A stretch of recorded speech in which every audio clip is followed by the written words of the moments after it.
उत्तर प्रदेश के इटावा जिले के सैफई गांव में एक किसान परिवार सुगर सिंह और मूर्ति देवी के 22 नवंबर 1939 को जन्मे मुलायम सिंह यादव अपने 5 भाई बहनों में रतन सिंह यादव से छोटे व अभय राम सिंह यादव, शिवपाल सिंह यादव, राजपाल सिंह यादव और बहन कमला देवी से बड़े हैं।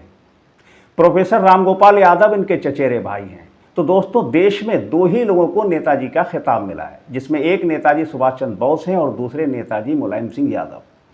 नेताजी मुलायम सिंह यादव जो समाजवादी पार्टी के संस्थापक हैं कि आज हम कुछ ऐसे किस्से आपको सुनाएंगे जो मेरा मानना है कि आज तक आपने नहीं सुने होंगे। नेताजी के बारे में लोगों का कहना है कि वो जितने बेहतर नेता थे उतने ही बेहतर एक पुत्र, एक पिता, एक पति और एक भाई भी थे। और जैसा कि आप जानते हैं कि नेताजी की एक बहन है जिनका नाम कमला देवी है, वहीं उनकी एक और मुंह बोली बहन भी हैं जिनका नाम है उर्मिला राजपूत, जिन्हें शायद आप नहीं जानते। उर्मिला राजपूत उत्तर प्रदेश के जनपद फर्रुखाबाद की निवासी हैं और पूर्व विधायिका हैं। क्योंकि अब रक्षाबंधन आ रहा है और हमारी उनसे मुलाकात हो गई, तब उन्होंने अपनी जिंदगी को कुछ राजों को हमसे शेयर किया और उन्होंने बताया कि नेताजी के देहांत के बाद उन्होंने आज तक रक्षाबंधन नहीं मनाया। तो दोस्तों, आपसे निवेदन है कि हमारी इस खास पेशकश के अंत तक जुड़े रहें और देखते रहें यूपी 76 न्यूज़। तो नमस्कार, मैं इरशाद अली और आप देख रहे हैं यूपी 76 न्यूज़, खबर हमारी दुनिया तक। बस आपसे एक ही निवेदन है, यदि आप फेसबुक पर देख रहे हैं तो फॉलो करें और यदि यूट्यूब पर देख रहे हैं तो चैनल को सब्सक्राइब करके घंटी वाला बटन जरूर दबाएं।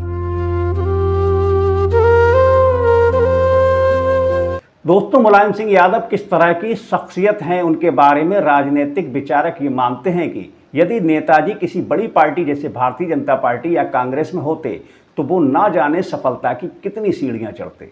ये उनके व्यक्तित्व का कमाल है। उनके राजनीति की रणनीति की दाद देनी होगी कि वो राजनीति में शतरंज की ऐसी ऐसी चालें चलते थे कि जिसका विरोधी अंदाजा भी नहीं लगा पाते थे। अब आप मुलायम सिंह यादव को पसंद करते हो या ना करते हो, लेकिन आप मुलायम सिंह यादव को नज़रअंदाज नहीं कर सकते। 1967 में पहली बार विधायक बनने के बाद नेताजी ने राष्ट्रीय राजनीति से लेकर प्रदेश की राजनीति तक कभी पीछे मुड़कर नहीं देखा, या यूँ कह सकते हैं कभी हाशिए पर नहीं आए। मुलायम सिंह यादव ने अपनी ऊंचाइयों ऐसे ही हासिल नहीं की, इसमें उनके व्यक्तित्व का बहुत बड़ा रोल है। दोस्तों, मुलायम सिंह यादव की राजनीति और उनके परिवार से जुड़े आज मैं आपको ऐसी जानकारी देने जा रहा हूं जो बहुत अहमियत रखती है। उनके बारे में कहा जाता है कि वह जितने बेहतर राजनेता थे उतने ही अपने परिवार और अपने करीबियों के लिए भी एक बेहतर इंसान थे। वैसे तो नेताजी की एक बहन है जो इटावा में रहती हैं, कमला देवी जी, लेकिन उनकी एक और मुंह बोली बहन है जो जनपद फर्रुखाबाद में रहती हैं, जिनका नाम उर्मिला राजपूत है। और उर्मिला राजपूत जी से जब हमारी मुलाकात हुई और रक्षाबंधन का जिक्र हुआ, तब वह भावुक हो गई और कहने लगी कि अब हम इस पर्व को नहीं मनाते। 25 जुलाई 2025 को जब मैं उर्मिला राजपूत के घर गया, वैसे तो वह बहुत साधारण और घरेलू महिला हैं। हालांकि 2 बार भोजपुर विधानसभा से विधायक रह चुकी हैं और क्षेत्र ही नहीं जिला और खासकर अपने समाज में रसूख रखती हैं। जब मैंने उनसे वार्ता की और जानकारी की कि आपकी नज़र में नेताजी की क्या अहमियत है, तो वो भावुक हो गई।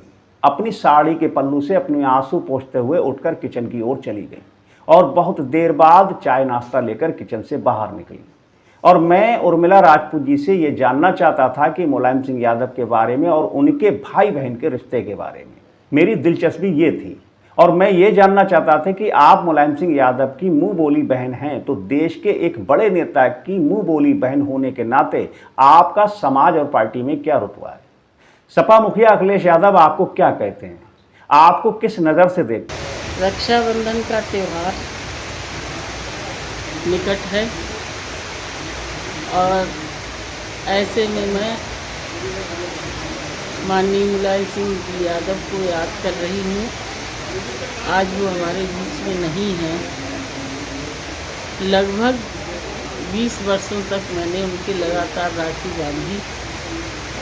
वो एक ऐसे व्यक्ति थे जो राजनीति के साथ साथ सामाजिक और रिश्तों को निभाने वाले व्यक्ति थे। ऐसे व्यक्ति विरले ही होते हैं और मुलायम सिंह जी जैसे भाई बहुत ही कम लोग होंगे जो इस तरीके से रिश्तों को निभाते होंगे। मेरा उनसे 1977-80 के आसपास से परिचय हुआ और धीरे धीरे राजनीति में मेरा भी पदार्पण हुआ। अनवार खां साहब ने मेरा उनसे परिचय कराया था एक मीटिंग में, और तब से उनका हमें संरक्षण मिलता रहा। रक्षाबंधन या राखी बांधने का मतलब होता है रक्षा सूत्र। जब कोई बहन रक्षा सूत्र बांधती है भाई की कलाई पर, तो भाई वचन देता है अपनी बहन की रक्षा करने की। और मुझे उनका संरक्षण, उनका आशीर्वाद हमेशा मिला। जब भी मेरे ऊपर कोई परेशानी आई तो भाई मुलायम सिंह जी हर संभव मेरी मदद की, हर समय ढाल बनकर मेरी रक्षा की। और उन्होंने बड़े ही शांत व सरल भाषा में कहा कि मुझे इससे कोई मतलब नहीं कि मेरा भाई देश का कितना बड़ा नेता है। वो रक्षा मंत्री रहे, प्रदेश के 3 बार मुख्यमंत्री रहे, विधानसभा में विपक्ष के नेता रहे, 40 साल से वो विधायक MP बनते रहे, जीतते रहे। वो समाजवादी पार्टी के संस्थापक हैं। मुझे इससे कोई मतलब नहीं। मैं सिर्फ इतना जानती हूँ कि मेरे भाई जैसा किसी का भाई नहीं होगा। उन्होंने कहा कि शायद आपको यकीन नहीं होगा तो आप उन लोगों से जानकारी करें कि रक्षाबंधन के दिन जो लोग मेरे भाई के साथ रहते थे, वो सब जानते हैं कि यदि नेताजी चाहे हिंदुस्तान में हों या बाहर हों, वो हमसे राखी जरूर बंधवाते थे और अपने साथ बैठाकर खाना जरूर खिलाते थे। उन्होंने बताया कि एक बार तो ऐसा हुआ कि कल रक्षाबंधन है और उन्हें बाहर जाना है, तब उन्होंने एक दिन पहले ही भरे मंच पर मुझसे राखी बंधवाई और तोहफे दिए। उन्होंने बताया कि कई ऐसे किस्से हैं जो पारिवारिक हैं, जिन्हें शेयर नहीं कर सकती। और मुझे उनका संरक्षण, उनका आशीर्वाद हमेशा मिला। जब भी मेरे ऊपर कोई परेशानी आई तो भाई मुलायम सिंह जी हर संभव मेरी मदद की, हर समय ढाल बनकर मेरी रक्षा की। और रही पारिवारिक रिश्तों की बात, हमने एक माँ के पेट से जन्म तो नहीं लिया, लेकिन मुलायम सिंह जी ने हमें अपने सहोदर से भी अधिक समझा। हमारी बेटी की शादी थी 2010 में, और जब हम निमंत्रण देने गए तो उन्होंने कहा मैं ज़रूर आऊँगा और तुम्हें भात पहनाऊँगा, लेकिन किसी कारणवश वो नहीं आ पाए थे। और उन्होंने सांसद धर्मेंद्र यादव जी को भेजा था और उनके माध्यम से मेरी बेटी के लिए अलग और मेरे लिए भात उन्होंने भेजा था, और साथ में एक पत्र भी भेजा था कि मैं किसी कारणवश नहीं आ पा रहा हूँ। तो इस तरीके से रिश्ते निभाना कोई माननीय मुलायम सिंह जी से सीखे। 2014 में मेरे बेटे की शादी थी और जब मैं गई निमंत्रण लेके तो उन्होंने उस समय वर्तमान में मुख्यमंत्री माननीय अखिलेश यादव जी थे, उन्हें भेजा और उनके हाथों से मुझे भात भेजा। बहुत कम महिलाएं होंगी जिन्हें ये रिश्ता माननीय मुलायम सिंह जी से मिला होगा कि अपने बच्चों की शादी में भात पहनने का मौका मिला।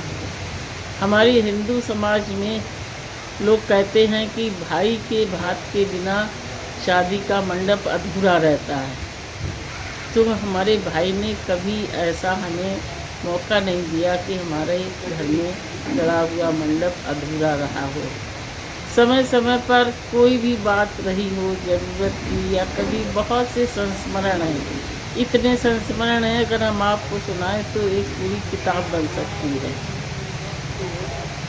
कहीं भी हो ये सूचना देना कि रक्षाबंधन है, और हम जहाँ की सूचना मिलती थी पहुँचते थे। ज़्यादातर इटावा में बड़ी दीदी कमला जी के यहाँ हमारा जाना रहता था, और मुझे ये भी सौभाग्य प्राप्त हुआ कि जब वो राखी बंधवा लेते थे तो डाइनिंग टेबल पर अपने साथ वाली सीट पर मुझे बिठाकर खाना खिलवाते थे। ये मेरे लिए बहुत सौभाग्य की बात रही। एक नहीं कई बार ऐसा उनके द्वारा होता था हमारे साथ में, और हमारे घर भी वो 4-5 बार आए फर्रुखाबाद महोत्सव के माध्यम से। जब एक बार आए तो हमने उन्हें हरी मटर का नाश्ता कराया, उन्हें बहुत पसंद था। जब हम लखनऊ जाते थे, अरे उर्मिला भाई वो मटर तुमने नहीं खिलाई, तो कई बार वो मटर बना के, मटर के दिनों में हम ले भी गए 1-2 बार, लेकिन वो बाद में प्रोटोकॉल के हिसाब से हर बार ऐसा संभव नहीं हुआ। ऐसे भाई जो सम्मान मेरा बरकरार रखते थे। 2007 की बात मुझे याद है, ताजेपुर में पब्लिक मीटिंग थी और मुझे मंच पर बैठने का मौका नहीं मिला था। मैं नीचे खड़ी थी, आए, देखा और आगे बढ़कर मेरा हाथ पकड़ के ऊपर मंच तक ले गए। ये भी मेरे लिए बहुत सम्मान की बात थी। और ऐसा ही एक वाक़या आपको बताएं कि क्रिश्चियन कॉलेज में बहुत बड़ी सभा थी। नेताजी को उसी दिन जाना था दिल्ली, तो हमने कहा भाई साहब आप कल कहाँ रहेंगे? बोले अरे रात भर की तो बात है, तुम यहीं राखी बांधो। तो हमने कहा ठीक है नीचे चलते। नहीं नहीं, मंच पर बांधने में क्या दिक्कत है, यहीं बांधो। और उन्होंने उस मंच पर मुझसे हजारों लोगों के सामने राखी बंधवाई थी। ऐसे थे नेताजी। बहुत से संस्मरण उनके द्वारा, कभी हम मना कर दें कि नहीं हम कुछ नहीं लेंगे रक्षाबंधन पर, तो वो कहते थे तुम क्या आप शगुन करना चाहती हो, ये शगुन की बात होती है, कभी मत मना किया करो, मैं तुम्हें देता ही क्या हूँ। तो हम कहते नहीं भैया हम बस देते हैं। तो इस तरीके से मान सम्मान रखना। और जब रक्षाबंधन से हम वापस आएँ तो 1-2 किलो 4 किलो मिठाई मेरी गाड़ी में रखवाना। जिस तरीके से बहनों को विदा किया जाता है, उस तरीके का नेताजी ने हमको हमेशा सम्मान दिया। एक बार दिल्ली में हम लोग गए, हम डॉक्टर राजपूत साहब और डॉक्टर NKS राठौर, भदौरिया, रविंद्र भदौरिया, ये राठौर साहब जो बद्री विशाल कॉलेज के प्रिंसिपल थे। हम 4-5 लोग थे और नेताजी निकल रहे थे कहीं अपनी दांत को दिखाने के लिए। जैसे ही राजपूत साहब को देखा तो बुलाया किसी को, बोले मैं आ रहा हूँ, इन लोगों को अंदर ले जाके बिठाओ और खिलाओ पिलाओ। आधे घंटे बाद नेताजी आए, तब तक हम लोगों की खूब आह भगत की गई और साथ वाले लोग राजपूत साहब को बोलने लगे रे भाई आपका तो बहुत ही मान सम्मान नेताजी करते हैं। लौट के आए, फिर पूछा नहीं नहीं कुछ और खिलाओ। तो इस तरीके से रिश्ते निभाने वाली, अगर हमसे वो बहन का रिश्ता मानते थे तो मेरे हस्बैंड से भी वो उसी प्रकार का रिश्ता मानते थे और उसको निभाते थे। भाई बहुत से मिल जाएंगे, सामाजिक रूप से बहुत से लोगों से भाई बहन का रिश्ता होता है बातचीत के जरिए, लेकिन मुलायम सिंह जी जैसा भाई ना हुआ है, ना था, ना हुआ है कोई, ना आगे होगा मेरी नज़र में। मेरे परिवार की शादियों में नेताजी ने हिस्सा लिया। यदि किन्हीं कारणवश नहीं आए तो उन्होंने परिवार के सदस्यों को भेजा और भाई होने की जिम्मेदारी निभाई। उन्होंने ये भी बताया कि एक शादी में तो नेताजी ने उस समय अखिलेश यादव जब मुख्यमंत्री थे उन्हें ही मेरे घर भेज दिया और शादी में भाई की जिम्मेदारी निभाई। नेताजी की मुंहबोली बहन उर्मिला राजपूत ने बताया कि एक बार जब नेताजी उनके घर आए तब उन्होंने उन्हें नाश्ते में उबली हुई मटर खिलाई थी, जिसकी उन्होंने बहुत तारीफ की। और अगले रक्षाबंधन पर जब वह राखी बांधने उनके घर गई तब उन्होंने उस मटर के बारे में कहा। तब उर्मिला जी ने बताया कि उन्होंने मटर वहीं पर उन्हें खिलाई। उन्होंने हमें राजनीति से हटकर कई किस्से बताए जो एक भाई बहन के लिए बहुत अहमियत रखते हैं। उन्होंने बताया कि परिवार को लेकर कई परेशानियां आई, लेकिन नेताजी भाई की तरह खड़े रहे और हर प्रकार की मदद की। उन्होंने बताया कि नेताजी के देहांत के बाद आज तक उन्होंने रक्षाबंधन पर्व नहीं मनाया और अंत में कहा कि जिसका जलवा कायम है उसका नाम मुलायम है। तो दोस्तों जुड़े रहिए हमारे साथ और देखते रहिए यूपी 76 न्यूज़, क्योंकि खबर हमारी दुनिया तक। और हम जल्द लौटेंगे किसी खास खबर में, किसी नए किस्से के साथ या किसी ब्रेकिंग न्यूज़ के साथ। और मैं आखिर में आपसे फिर कहूँगा कि यदि आपने हमारे चैनल को अब तक सब्सक्राइब नहीं किया है तो चैनल को ज़रूर सब्सक्राइब करें और इस खबर को शेयर ज़रूर करें और देखते रहें यूपी 76 न्यूज़। हम जल्द मिलते हैं, तब तक के लिए जय हिंद।